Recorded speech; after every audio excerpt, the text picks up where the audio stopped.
friends, welcome to Change Trails. So today we have another very special guest, Likitha Bhanu. She is the founder of two brands. One is Terra Green and one is Green Station. Terra Greens is more into sustainable food, organic food business. Green Station, I believe, is more on the store front. So those are the two brands which Likitha is managing. So welcome Likitha to Change Trails. So why don't we just start and demystify this whole sustainable food thing and organic food, because a lot of us not aware of this sustainable food.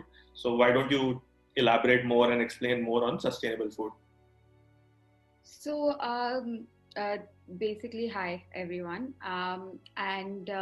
Sustainability is actually a very broad concept, Varun.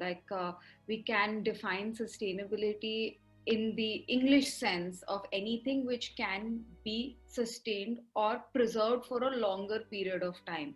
So when we talk about sustainable agriculture and sustainable lifestyle, that's where we talk about what we consume and what we do. When we say sustainable agriculture, what we mean by it is that we do agriculture in a way that is not harmful to the environment or the plant or the product which is consumed by other people. So we do not use any chemical fertilizers and pesticides because they ruin the quality of the soil, and they also ruin the quality of the groundwater. Apart from that, they do not give the kind of nutrition that is required in the fruit for the consumer.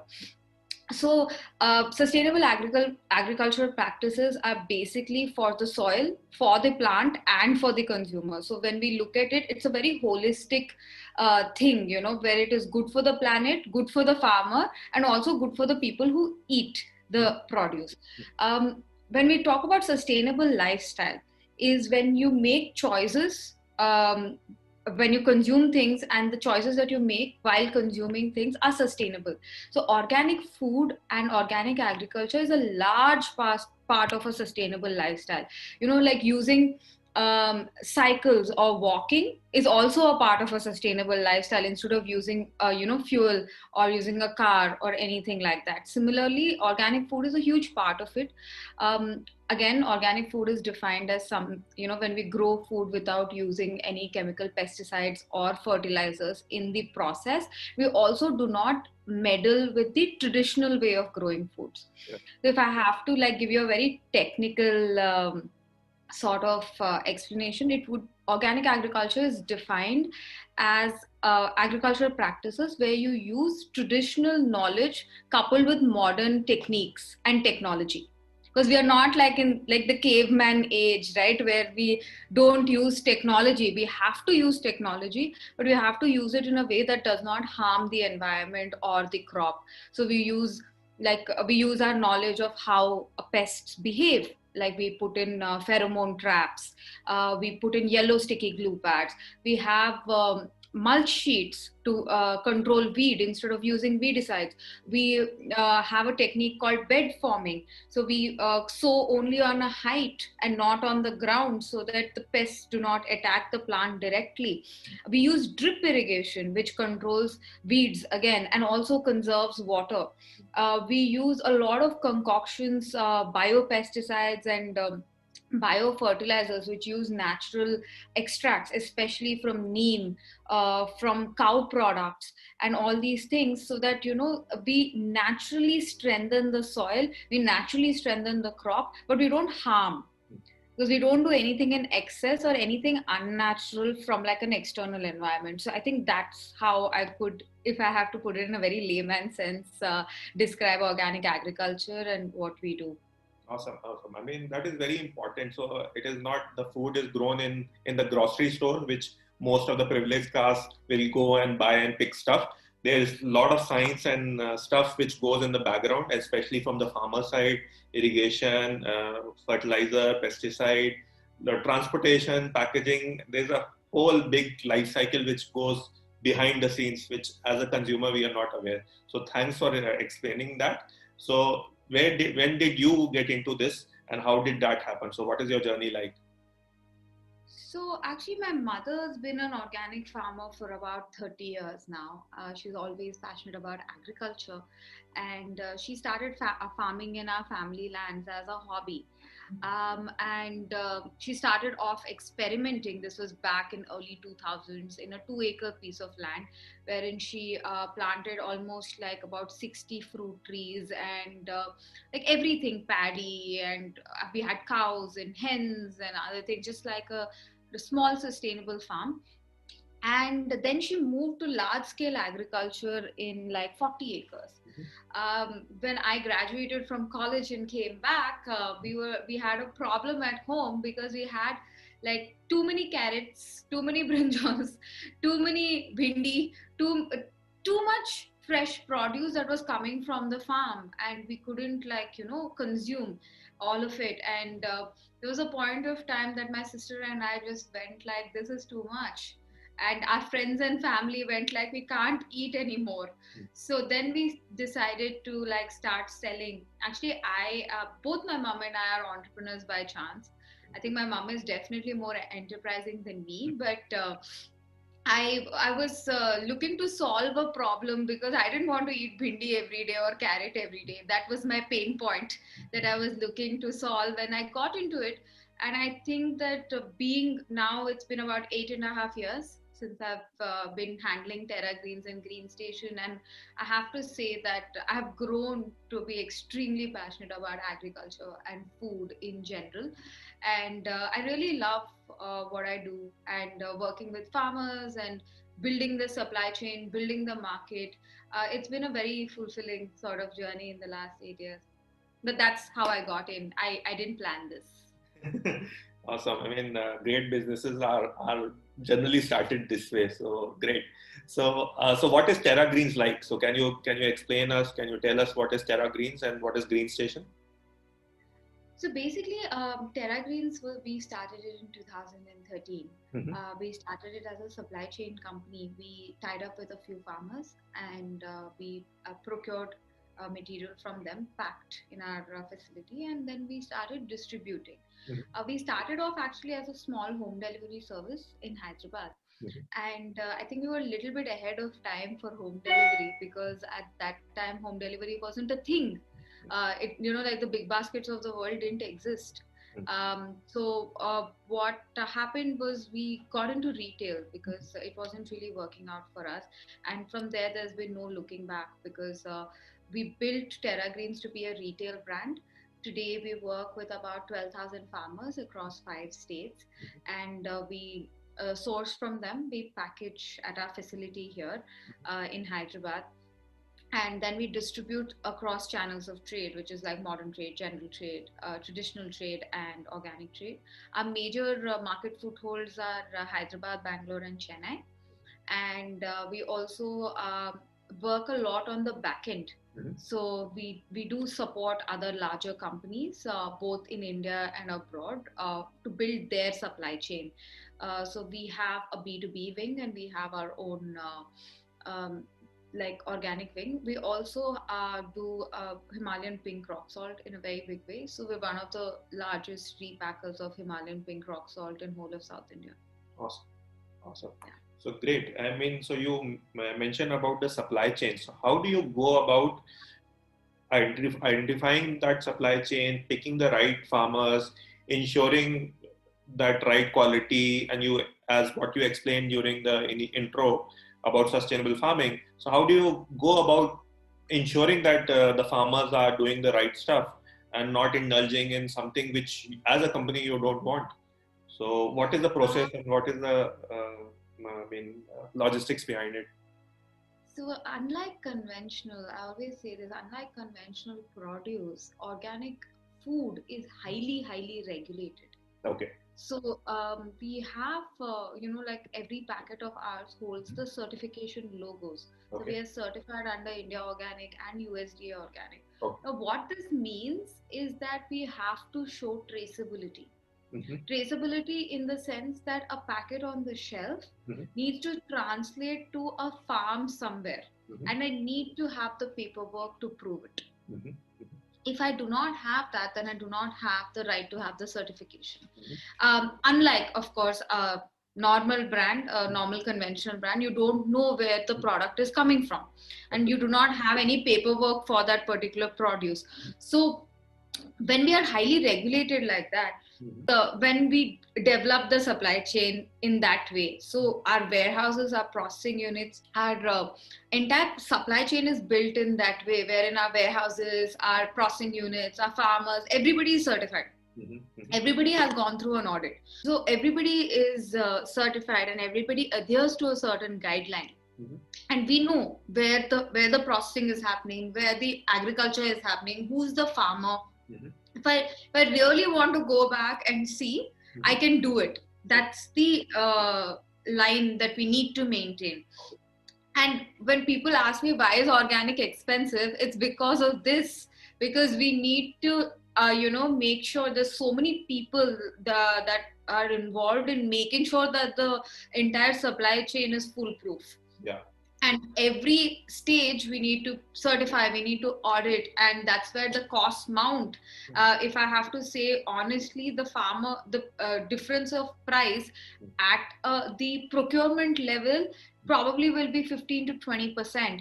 But when we add all this and make sure our product is genuine and actually truly organic, I cannot sell it at a price which is that low. So that's the reason, that we have to constantly educate our customers also regarding what are the costs involved in the supply chain when we do genuinely organic food, when we procure and sell that. Absolutely.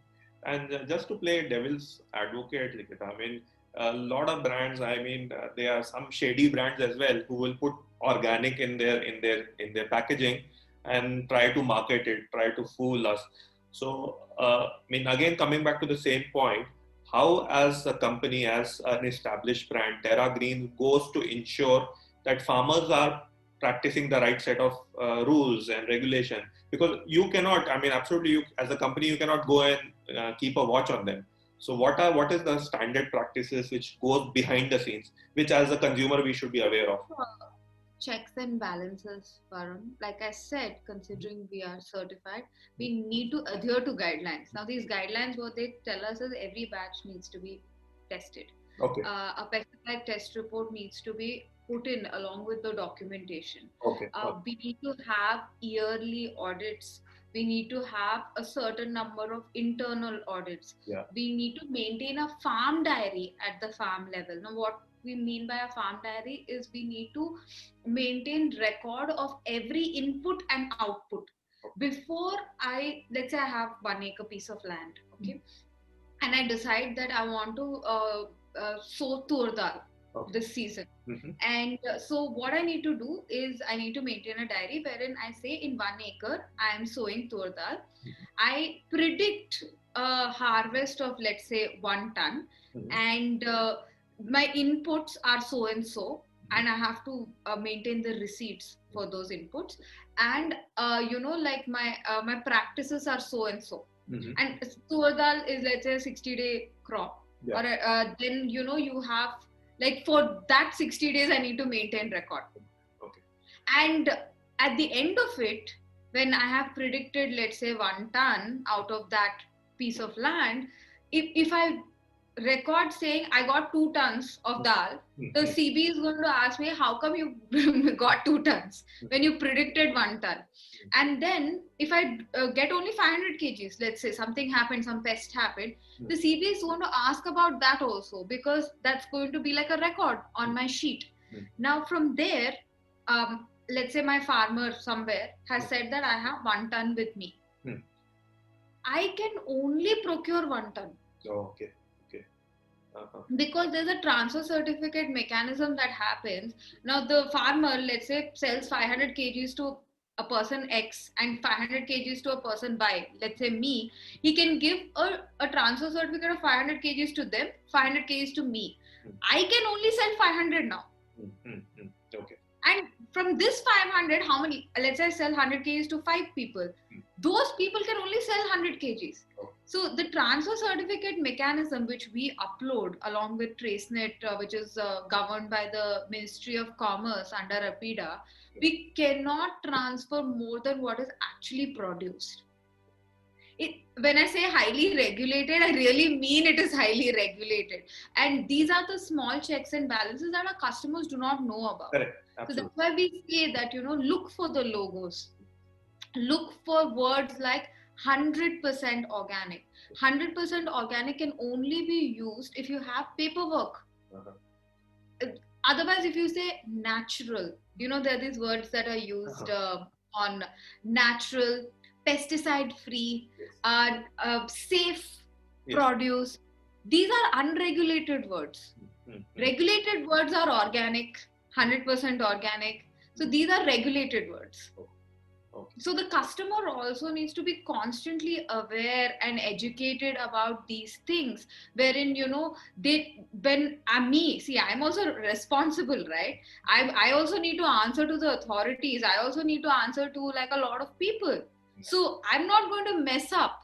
So when I'm doing everything, I will use the regulatory words. But if I'm not doing everything, then I'm going to use words which are not, which look similar, which sound similar, but they're not going to get me in trouble. We have a lot of brands that are named organic. The name of the brand itself has the word organic in it. But if you see their product line, few products are organic, few products are not. Not all products hold the logos. Not all products write organic. So if you turn back on any packet, I'm giving you a lot of information, but when you turn back on any packet and see the ingredients, you will see organic flour, organic something, and then you will have spices, turmeric, chili. That means those are not organic. So, I mean, the customer also needs to know what they're buying. Absolutely. I mean, that is where I was coming from, because as a consumer, we are not even aware of these things and the things which goes behind the background. So it is also about creating that awareness. One more question before we move there. How do you go about identifying those farmers? I'm sure it won't be just from Andhra Pradesh or Telangana. It would be from other states, other territories. So how do you go about picking those farmers? What is the secret there? So we do work with a lot of NGOs. We work with the government, the departments of agriculture. We work with farmer cooperatives. We work with people who work under the National Organic Mission. So there are a lot of bodies that are, working for this cause. And we do collaborate and work in identifying farmers who are willing to turn organic. We cannot function alone. I can't do everything by myself. So we collaborate, we have MOUs. There are many farmers, like large farmers, who take it up as a cause in their villages, and they convince other farmers to come together as a group, and then we engage with the big farmer, so who has influence over his community. So there are many ways wherein we engage with our farmer community. Awesome. So do you help those guys as well in enabling and providing tools and resources or training to better their produce and become more organic? I mean, from your side. We do help them with certification. Okay. Yeah, we help them with the know-how certification. We also sometimes financially support them, because certification is a cost. And we take the cost of certification for them. We maintain paperwork for them sometimes. In the beginning, when the knowledge and the awareness was low, we had to do a lot more for the farmers. Now the awareness is on the rise, so even the farmers, they're empowered to do. The departments of agriculture really support the farmers in these aspects. So we want to concentrate more on developing the market. So for a farmer, what is the biggest problem with organic food is he'll grow with all the hard work and everything and get less produce, because it takes time, and organic gives lesser yield than conventional. And he does all that, and then he sells it at the mandi. That pinches them. So what we do is give them the market. We like, you know what, you grow, I will sell. So we ensure that the farmer understands that there is a connect to the market. And we want to function on the front end so that we can support our producers. So we do not want to get into production. At the end of the day, it's a collaborative effort. It's called a supply chain for a reason, because there are different, like kinks in the supply chain. And the producer needs to do what he does best, and I need to do what I do best. Yeah. So any comments on the recent developments on the new regulation, new law, which is getting tabled in the parliament, and there's controversy as well. So from your side, from the company side, how does it impact you? I think we refrain from having opinions about these things, because at the end of the day, we need to do what works for us. The laws of the land will be the laws of the land, and we need to work around it. So I think that for me, where at the stage that I am in, of course, there's an effect. But I think we need to have the bigger picture in mind before we go ahead. Absolutely, and I would resonate with that feeling, because in your case, you are supporting an ecosystem which is based on sustainability, which is the need of the hour. I mean, that is more important than anything else which goes behind it. So I mean, brand like yours is absolutely necessary in the ecosystem. So thanks a lot for that. So how is the consumer reaction towards your products? Are they strongly advocating it, strongly using it? What is the growth you are seeing with your brands?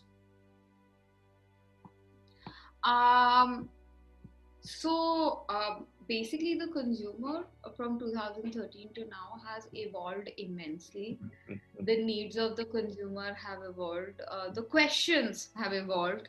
The kind of consumers that we dealt with before to what we deal with now has changed drastically. I think awareness is on the high, and especially with, I guess, humanity got a reality check in the last 3 months, wherein we all were forced to take a step back and reflect on what's really important. And health became the center point.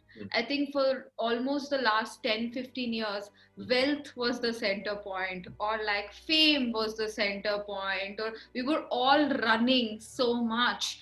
And I think last 3 months have been very transformational for many, wherein health took precedence, family took precedence, self-love and self-care took precedence, and we finally took a step back to slow down and prioritize what's really important, which is what we've been trying to say for the last 8 years. And it just feels like, finally people are in the mindset to listen, at least ask questions. I always tell my customers, ask as many questions as you want, and sit here and answer every question, because when you ask questions, we know that you're interested at least. So that's, I guess it's been good. And in a way, for the entire world, it's been good, because we realize that we don't have that much time or resources. And being sustainable, making the right choices is so important. And it has consequence. Like every choice has a consequence, and we've been forced to reevaluate and reassess our consequences. I think that's a good thing that has happened, and the consumer's mindset has changed because of that. Absolutely. I mean, yeah, that's true. And last 3 months especially has been really transformational for all of us. So what is the growth you are seeing? I mean, is it double digits? Is it still single digits? I mean, I think in last 3-4 months we've seen a growth, quite a bit of growth. We have different problems because we weren't prepared for the growth. But I think, I shouldn't be complaining from a business point of view and the consumer point of view. We are trying our best to like step up to the opportunity and make the most of it, and also support like the demand that's been created, because the end of the day, we entered this business to provide good food to people, and that's what helps us sleep at night, and that's what gives us the maximum amount of satisfaction, that our business actually creates impact, whether it's impact for the people, like the producers or the people who work with us, or the consumers, and in fact the planet in total. So the impact that, when we have an opportunity to create more impact, it always is very exciting for us. Absolutely, absolutely. So yeah, I mean, exactly, the growth becomes secondary, but when you are impacting so many lives, so many people out there, it is absolutely great. So again, thanks for that. So are you looking for funding, or is it completely bootstrapped? Yes, we are debt funded, but we are. Look, so I didn't get to speak about Green Station, Yeah. but Green Station again is a retail startup that we started in 2019, and for Green Station also this year has been transformational, because we're in the essential retail space. I think you must know like how many stores are mushrooming around the city, but with Green Station, we've always conceptualized it as a multi-brand, omnichannel retail store, with where people come to make better choices. Yeah. So we wanted to be an alternative supermarket. Like whatever you get in a conventional supermarket, we wanted the sustainable version to be available in Green Station. So if you get a detergent in a supermarket, you should get a soap nut-based detergent in ours. And so we wanted to develop the brand as a supermarket chain. And this happened in 2019. We did not expect or anticipate COVID like everybody. And but it has been great, because for us, we finally come onto the forefront, because the customer wants what we are selling right now. So for Green Station, we are looking to raise an equity round. We want to scale quickly with it, and we are very positioned for scale, because we have our online website done, we have our store model done, everything. Last 1 year we have worked for it, and the opportunity has presented itself now. So yes, we are looking to raise fund for Green Station, and Terragreens also we're looking to raise funds. Yes. But Terragreens is more a traditional business, and we are looking to raise a combination of debt and equity, but Green Station we're looking to raise equity. And what is the future plan and vision for both Terragreens and Green Station? How do you want to see it evolve? For Terragreens, I think we always want the supply chain to be really strong. So we have goals on every level. So we want to have like around 25,000 farmers under our wing. That is our immediate goal. And we want to create that farmer network so that we get access to genuine good quality produce, along with supporting the farmers. And then the second goal, of course, is to have the production capacity and have the manufacturing capacity. So we just opened our new unit, so we would like to automate and become much stronger on that front. And of course, when it comes to the market, we want to be in more than 1,000 stores, and we want to strengthen our distribution in India, and also we want to explore export opportunities with Terragreens. And coming to Green Station, right now we're so tiny. We just finished a year, but we have 2 more stores in the pipeline in the next 1 month. And we plan to open somewhere around 10 stores in Hyderabad and move to Bangalore and Chennai within the next financial year. So our plan with Green Station is, of course, to move quickly and also to franchise. So we have one franchisee already on board. So we want to help people set up their own businesses. And what the satisfaction, again, the impact that we create with Green Station, because we're a multi-brand retail platform. We're not a Terragreens store. We do support other small businesses in the sustainability space. So I'm very proud to say that we have products which are made by home business owners. We have products wherein their first retail presence was through Green Station. There are people who filled their first vendor registration form with Green Station, and we want to create a platform where they can put their products to shine. So we have like a mandate to work with small and medium businesses making products in the sustainability space. We also want to create conversation in the community around sustainability and eating and making choices which are better for the environment and for ourselves, and being responsible citizens and being educated and responsible. So that's the core of Green Station. So we want to build that further, and we want to build it in a very strong and solid way, so that our customers know, and when they leave our store, when they carry a packet of after shopping in Green Station, they should feel good about themselves. That is our only mission, because we want them to make choices which make them feel immensely good about themselves, because they've done a good thing, they made a better choice for that day. So that's our goal. Awesome, great. All the best for that. So one question, I mean, so as a consumer, when we pick the grocery items, so there you mentioned about packaging, right? So there is that plastic involved in all the packaging of all the food products. So being a brand, being a responsible brand, how do you ensure that you can avoid it? And as a consumer, what should we do? So from your side. This is a question that I get a lot of times.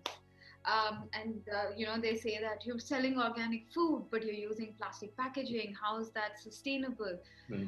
So what I tell people is that, we need to work with what we have.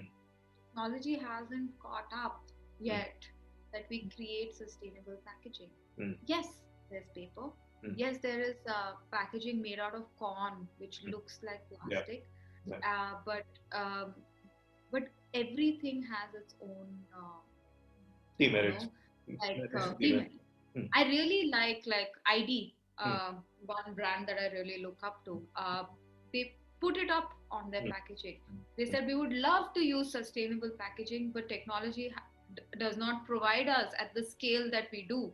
So if you have an idea, please write to us. Sure. Because I've been trying so hard, but the corn packaging that we have, it does not have enough shelf life. And it reacts with the product inside. Plastic is non-reactive. And then it's expensive. So, I mean, I'll have to transfer the cost to the consumer, and the consumer is not willing to pay. Absolutely. And so these are a lot of problems that we have when we introduce things like this. Sure. But as a business, we're always on the lookout. Definitely. We're always on the lookout to make a difference. But again, in my stores, we plan to introduce, recycling bins. So if you do come back with the packets, then we give you a certain discount and things like. We want to introduce stuff like that, so that we make the consumer also aware. We do encourage, we don't use any plastic bags in our stores, we only use paper bags. We encourage people to carry their own bags. We have our own cotton bags that people can buy. And we don't use plastic packaging for fresh produce. And but at the end of the day, I think it's an evolution, Varun. Like I said, 2013 to 2020, our customer has changed so much, and our market dynamics have changed so much. Technology has changed so much. So we can only hope for better. And I know there's so many good souls out there who are working on this cause. So it's just going to get, I think more responsible people there would make the difference. Definitely. I mean, it will come soon. I mean, we are hoping that this thing will evolve, and as better technology will come, better packaging will also come. But just a suggestion on the Green Station side, you can start having this refillable. I mean, customer can bring their own packets and you just refill the product. Maybe that could be an idea. I mean, just a thought which came to my mind. my final question, Likitha, is what is your personal connect with nature and environment? So leave the brand, leave the company, just your personal connect with the nature. I like I said, Varun, personally, I have never had I grew up around this, like I grew up around having a kitchen garden.